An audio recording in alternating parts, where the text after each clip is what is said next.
ऐसे नहीं करना है, बड़े बेआबरू होकर तेरे कूचे से हम निकले, वो वाला भाव जो गालिब पड़ा था वो भाव नहीं आना चाहिए। अगर कोई आपको कभी प्रपोज करे, आप लोगों की उम्र है, ये सब चलता ही होगा आप लोगों के बीच में, मैं आपके टीचर से सामने बोल रहा हूँ, लेकिन मैं ऐसा ही हूँ, मैं जानता हूँ कि आपकी उम्र में से होता होगा, सब जानते हैं, तो होता ही होगा। कभी किसी से ये उम्मीद मत करना कि वो आपको पसंद करे ही करे। यदि कोई रिजेक्ट करे, बस हाँ, रिजेक्ट थोड़ा प्यार से होना चाहिए, बदतमीजी से नहीं होना चाहिए। उसके अधिकारों का उतना ही सम्मान कर रहे हैं जितना आप अपने अधिकार का सम्मान करते हैं कि ठीक है भाई, आपको मैं पसंद नहीं, कोई बात नहीं, तू नहीं कोई और सही, कोई और नहीं कोई और सही, बहुत लंबी है जमी मिलेंगे लाख हंसी, इस जमाने में सनम तू अकेली तो नहीं। कितने लोग हैं दुनिया में, ऐसा क्या है। और मैंने बहुत प्यारे प्यारे बच्चों को देखा रोते बिलखते हुए कि मैंने उसको प्रपोज किया, उसने मुझे मना कर दिया। अंकल, छोटे छोटे बच्चे आजकल मुझे लव गुरु मानते हैं अपने आसपास, वो मेरे पास आके ऐसी ऐसी बातें बताते हैं बड़ी क्यूट तोतली आवाज़ में। मैंने उसको प्रपोज किया, उसने मुझे ऐसे ऐसे वाली आवाज़ में एकदम रोते बिलखते हुए। तो मैं बोलता हूँ बधाई हो बहुत बहुत तुम्हें, कॉन्ग्रेचुलेशन। मैंने अपनी ज़िंदगी में ऐसे 50 मामले देखे और 50 में से कम 49 मामले में जब कहीं दिल नहीं लगा, बाद में उससे बेहतर ही व्यक्ति मिला। अगर कभी ऐसा हो ना, मन ही मन में बधाई देना अपने आप को कि बच गया। हाँ बोल देता तो फंस जाती, हाँ बोल देते तो मर जाता। और मन में भाव वही रखना है, तू नहीं कोई और सही माखन, स्ट्रेस नहीं लेना है। मैं जानता हूं कि आपकी उम्र में आसान नहीं होता, आपको रात रात भर सपने आएंगे, बेचैनी होगी, करवटें बदलते रहे सारी रात हम, आपकी कसम आपकी कसम, ये सब ड्रामा होता है। ये फिल्मी गीत है, मुझे गीत कविता इतना याद है कि मुझे हर बात में वही दिमाग में आता है, मैं क्या करूं। ये होता है आपकी उम्र में, पर वो भी एक फेज है। अगर ये फेज नहीं जिया तो भी क्या जीवन जिया। कभी कभी बेचैनी भी तो होनी चाहिए, वरना जिंदगी में मजा क्या है। अगर हर चीज लिनियर है, हर चीज फॉर्मुलाइज है, फिर मजा क्या है जिंदगी में। ये उठापटक, ये बेचैनी, ये घबराहट, ये तनाव संतरास भी तो होना चाहिए कभी कभी जिंदगी में। इससे बुरी स्थिति तब होती है जब आप किसी रिलेशनशिप में हैं और वहां ब्रेकअप हो जाए, ये भी होता है। देखिए, मैं आपको बड़ी खरी खोटी सुनाने के मूड में हूं। जिस तरह का प्रेम आप लोगों की पीढ़ी में होता है, मैं ये नहीं कहता कि आपकी पीढ़ी खराब है, हर पीढ़ी ऐसी होती है, बस ये कि आपकी पीढ़ी को सुविधाएं ज़्यादा मिल गई हैं। हमारी पीढ़ी में ना चिट्ठी लिख के भेजनी पड़ती थी, बड़ा रिस्क होता था। चिट्ठी लिखो कागज़ पे, फिर एक डाकिया ढूंढो भरोसे का, तो भरोसे वाला कुरियर बॉय या कुरियर गर्ल जाके चिट्ठी वहीं दे के आए जहाँ हमने कहा है। ये भी डाउट कहीं किसी और को दे के आ जाए, या कबूतर से बात करो, कबूतर जा जा जा, पहले प्यार की पहली चिट्ठी साजन को दिया। कबूतर का क्या भरोसा किसको दे के आ जाए। लेकिन कितना तनाव था उस जमाने में। आपके ज़माने में क्या है, सीधे व्हाट्सएप निकाला, खटाक से भेज दिया मैसेज, और नंबर किसी से मांग लिया 1 सेकंड में। नंबर भी नहीं देना है तो किसी, कौन कौन सी ऐप होती है, मैंने सुना कुछ और ऐप्स होती है, मेरे नंबर वाली भी होती है, इंस्टा होता है, एक और भी तो कोई होती है वो जिसमें कार्टून जैसा मुंह बन जाता है, स्नैपचैट। हाँ, स्नैपचैट पे चले गए, मैंने सुना है कि उसमें नंबर भी नहीं देना पड़ता है, ऐसा कुछ चक्कर है, वहां ढूंढ लिया। किसी को कुछ कन्वे करना इतना आसान दुनिया में कभी नहीं हुआ था जितना आज आसान है। इन सब के ऊपर टिंडर है, बम्बल है, पता नहीं क्या क्या है, राइट लेफ्ट करते जाना है, उसी में कहानी शुरू। पर ये कहानियां जितने हल्के तरीके से शुरू होती हैं, मैं दावे से कह रहा हूं कि 100 में से 99 अट्रैक्शंस 1 से 2 महीने में खत्म हो जाते हैं।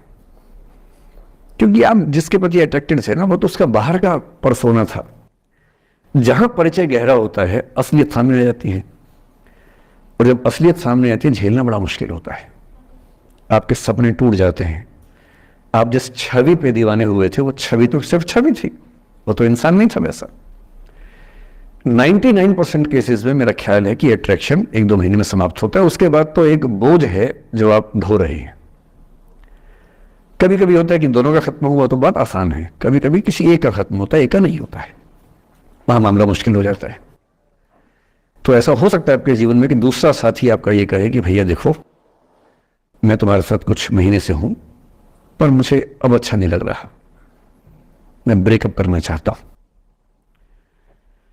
मैं आपसे ये निवेदन करूंगा कि ये मान के मत चलना कि उसने आपको धोखा दिया है, क्योंकि बच्चे तुरंत उस मुद्रा में आते हैं, अच्छा अब मैं कुल्हाड़ी उठा लूंगी, अब मैं तेजाब उठा लूंगा, तूने मुझे धोखा दिया है, तूने मुझे चीट किया है, you are a cheat, you are a liar, you are a पता नहीं क्या क्या। पता इंग्लिश में गालियां बड़ी सुंदर देते हैं बच्चे। मैं ये कहना चाह रहा हूं कि इस बात की संभावना मान के चलिए कि हो सकता है कि आपके साथ 2 महीने रहने के बाद सच में उसको ये लग जाए कि आपके साथ ट्यूनिंग ठीक नहीं है, या आपको लग जाए कि आपकी ट्यूनिंग उस व्यक्ति के साथ ठीक नहीं है। और किसी मुर्दा को अपने पास पकड़ के रखना उसका मजा नहीं है। आप किसी को बांध तो लेंगे, पर जब उसका दिल आपके पास है ही नहीं, दिल विहीन लाश अपने पास टिका के रखना, एक मुर्दे को बांध के रखना, इससे बेहतर है जाने दो। बांधना नहीं, बांधते वो हैं जिनमें असुरक्षा बहुत ज्यादा होती है। उस असुरक्षा से बचने का उपाय खुद को बेहतर बनाना है। आप इतने बेहतर हो कि आपको चाहने के लिए हजारों लोग हो। क्यों आप इतना डिपेंडेंट होते हैं कि इस एक व्यक्ति के अलावा मेरा कोई है ही नहीं दुनिया में? ऐसा क्यों सोचना है?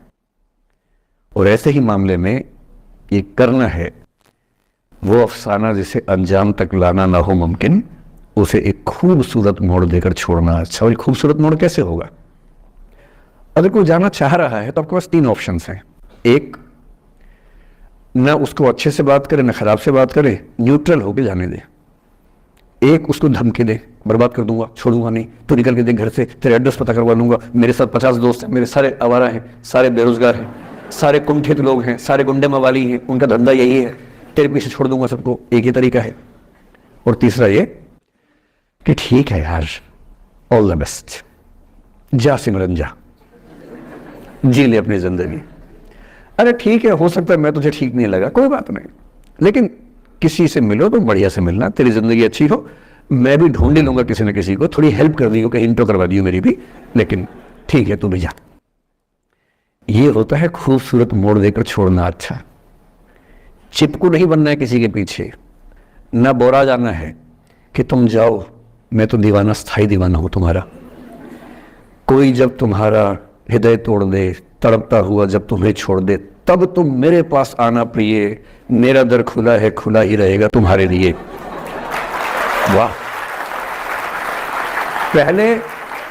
पहले के जमाने में बेरोजगारी का ये लक्षण था। हम जब छोटे थे ये गाने सुनते थे, हम नहीं सुन के बड़े हुए कि ऐसे ही करना पड़ता है शायद प्रेम में, तो हमारे स्कूल में लोगों ने इसका पैरोडी बनाई। जब कोई तुम्हारा सर फोड़ दे, तड़पता हुआ जब तुम्हें छोड़ दे, तब तुम मेरे पास आना प्रिय, ये क्लिनिक खुला है, खुला ही रहेगा तुम्हारे लिए, तो बस आ जाना। जब कोई तुमको सड़क पे छोड़ दे, गाड़ी अपनी वहां से मोड़ ले, तब तुम मेरे पास आना प्रिय, ये ठेला खड़ा है, खड़ा ही रहेगा तुम्हारे लिए। क्यों भाई, क्यों खड़े रहोगे? बेरोजगार हो क्या? अरे ठीक, जा सिमरन जा, जी ले, और मैं भी जा रहा हूं जीने के लिए। ये दीवाना नहीं बनना है कि तुम मतलब मुझे ना चाहो तो कोई बात नहीं, किसी और को चाहोगी तो मुश्किल होगी। अजीब हाल है। तुम ठेकेदार हो कि तेरा ठेका मेरे पास है, नहीं तो किसी के पास नहीं है। अजीब हाल है। ठीक है भाई, उसकी जिंदगी है, जीने दो उसको। क्यों किसी की जिंदगी में इतना हावी होने का प्रयास करना है? जब आप नहीं चाहते कि आपकी जिंदगी में कोई हावी हो, आप क्यों किसी की जिंदगी में इतने हावी होंगे? और जब बहुत दर्द हो ना, हमेशा दूसरे के पर्सपेक्टिव से भी सोच के देखिए कि उसको ऐसा क्यों करना पड़ा। क्या पता कोई मजबूरी हो, कभी कभी होती है।